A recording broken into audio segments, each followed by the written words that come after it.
Here's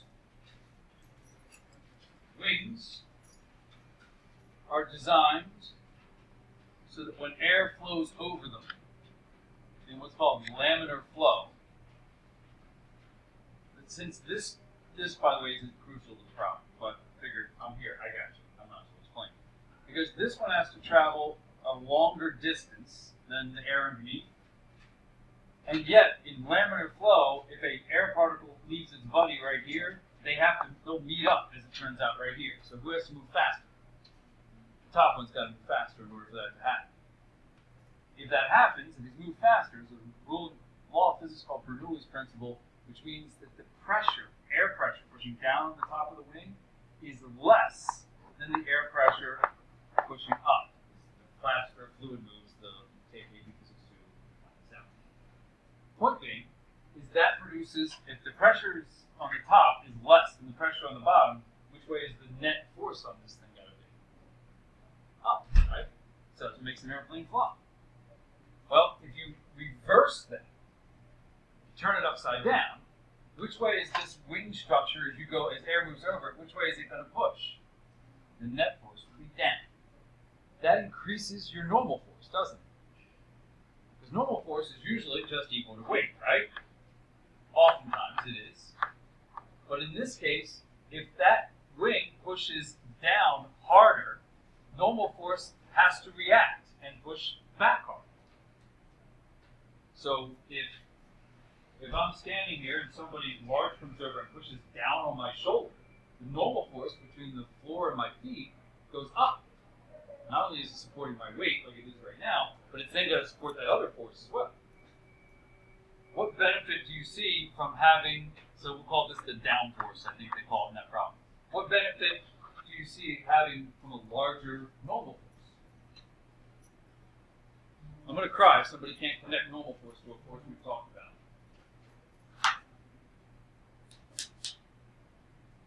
I don't know what to do. Right? Every year. What's the only force whose equation deals with normal force? Friction, right? Anybody remember friction? Force of friction. Nobody remembers friction.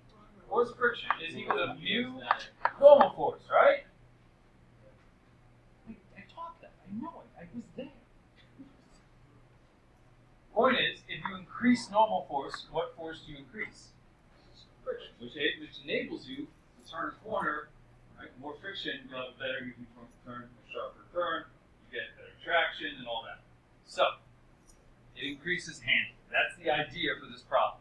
So really what we're looking at for that problem is, all that aside, I believe, as the car turns the corner, it's got its weight, it's got this down force, which I believe they just tell you what it is, correct? Alright? So what is your normal force got to be? You don't accelerate through the ground, do you? No? So all these three forces must be equal. So exactly. So your normal force is the combination of your weight of the car and this down force. Why is that important? Well, you'll see that when you watch the friction video, as something goes around a curve, the car goes around a curve, it's flat, that net force, which is the centripetal force, is the force of static friction. And yes, it's static even though the object's moving.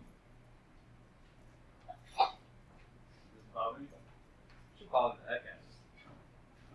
I say it in the video, but why not, since I'm here. Folks, if you're moving in your car and the wheel of the car and you and everybody in the car is going that way at, I'm going to make up a number, 20 meters per second. Cool? So the whole car moving that. How fast is a point on the edge of the tire have to be moving then? Well, it's got to be moving at 20 meters per second too, due to the rotation, due to the fact that it's spinning. So even if you pick the car off the ground, the wheel is spinning, a point on there would be moving at 20 meters per second. Linear. So at the top, when that point gets to the top, it has this 20 meters per second. But it's also attached to a car that is moving down the road, correct? So it's also got another 20 meters per second. This one. That has nothing to do with rotation. It has to do with the fact that you're in a car and it's going. This thing at the top is actually the point, that little part. If you were an ant, I don't know what the hell you're doing, but you're an ant in the groove of your tire going around. You are moving not just at the 20 meters per second, you're moving double that, 40 meters per second. Okay, great. How does this explain static friction? Let's go to the bottom of the wheel, shall we? What about at the bottom of the wheel? Because you're rotating, you're still moving 20 meters per second this way. But because you're attached to a car that's going down the road, what else are you doing? You're also going that way at 20 meters per second. How fast are you going at that instant? Because it's rotating. Right? If I put an ant on there and I didn't put it on the ground, just spun it, right? He would swear he's going that way, right? At that moment. Right? That's the tangential velocity. See, this is due to the rotation. This is due to the fact that you're in a car and you're moving. This is translational motion. This is linear motion. But at that instant, at any instant, the two combine. In this case, they're exactly opposite. So at that instant, when it's in contact with the ground, its velocity is zero. And what type of friction can we use? Static. This is why anti-lock brakes are so much better, or why they're needed. Because you want your tire, when you brake, you want static friction. It's generally stronger. If you lock them up, you go to kinetic friction, it will take you longer to stop. So, anti-lock brakes are designed to hit the brakes, take them off a bunch of times a second to keep this thing rotating, because when you do, you get to use the coefficient for static friction. It's a little mind-blowing. I understand. Like, your car's moving, but at that instant, it's kind of like, at that instant, if we place the ground, right? Let's look at an object that stops at the top.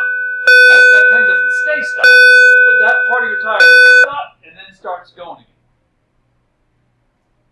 Bottom line is, all you really need to know to do these problems is when you're doing friction, like for something turning a curve in a car, use static friction or use kinetic. Usually they don't give you a choice at this point, but a little bit. So I know, going back to this problem, that I have weight. Okay. Anybody know why that happened? Weight. I got your down force. The normal force is equal to the weight and that down force. Friction will be, static friction is going to be in this way, causing the circular motion. And static friction is mu static times the normal force.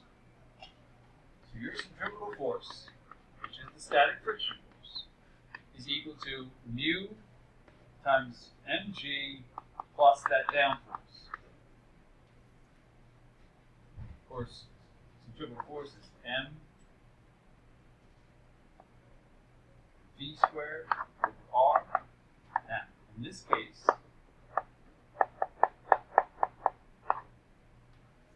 m's don't cancel out. A lot of times in friction they do, which we'll discover.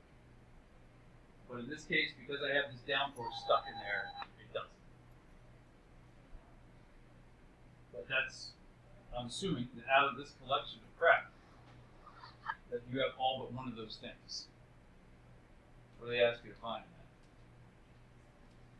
that? The coefficient? Or the force stuff? The coefficient? So they want this? So they must give us, I'm assuming they give us the mass of the car? Alright, so I know that. Then tell me how fast it's going. Check. Radius? Yep. Downforce? Check. I know G. The only thing I'm missing is mu.